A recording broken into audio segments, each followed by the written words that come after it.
The Remax Housing blog this week released 5 tips on how to best prepare for buying a home. And it's specifically related to buying a home as a first-time home buyer. If you're a seasoned home buyer, a lot of these tips are going to kind of seem elementary, but there are a lot of people out there listening to the show that might be first-time home buyers or might have kids or grandkids that are going to be first-time home buyers, and they want to know, how they can help them, kind of point them in the right direction.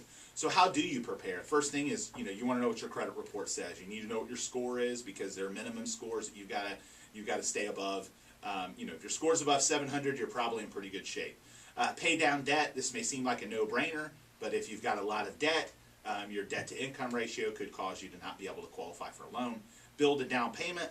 There are programs out there with as little as no money down. A veteran's VA loan, you can qualify for a no money down loan, 3.5% down for FHA loans. But traditionally, conventional wisdom wants you to have 20% of the home price as a down payment. So again, you want to make sure to have a down payment, and the worse your credit score or income, the more likely you are to need a greater down payment. Researching neighborhoods, you want to know where you want to live. You want to drive through the neighborhoods, walk the streets, visit some homes, go to the shops and restaurants, learn about the schools.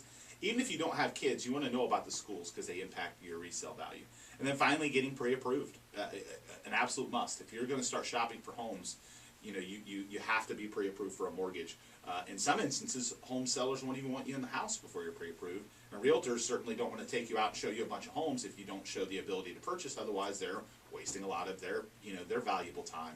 But Robert, I know when you've worked with home sellers, how often would your home seller be excited about accepting an offer for somebody that doesn't have a pre-approval letter? Well, a lot of people will bring it up in the initial appointment, but they don't even want to see an offer if it's not pre-approved, or they don't want people coming into their house if they're not pre-approved. I think the way the real estate market has been in the last couple years, people are really strict on that. They don't want to go through a lot of the process only to have it fall apart because somebody wasn't properly pre-approved. And I think the thing from a home buyer perspective is how just crushing it can be when they go through and they find the home that they love and it's the right one, and then they go to get pre-approved, and either they can't or they need to do some things, or it takes a day or two and somebody swoops in and gets the house. I mean, there are competitive markets in Tampa Bay, like South Tampa, Fishhawk Ranch, West Chase. There are some really competitive markets where good, well-priced homes aren't sitting on the market very long, and there's competition and bidding wars happening. That extra couple of days that you take to get your financial house in order to get pre-approved could cause you to miss out on the home of your dreams just because you weren't prepared. So literally, if you're going to start looking at homes, before you even start looking at homes, go through that process to get pre-approved, because you never know if you're going to find the right house on day 1 or day 7.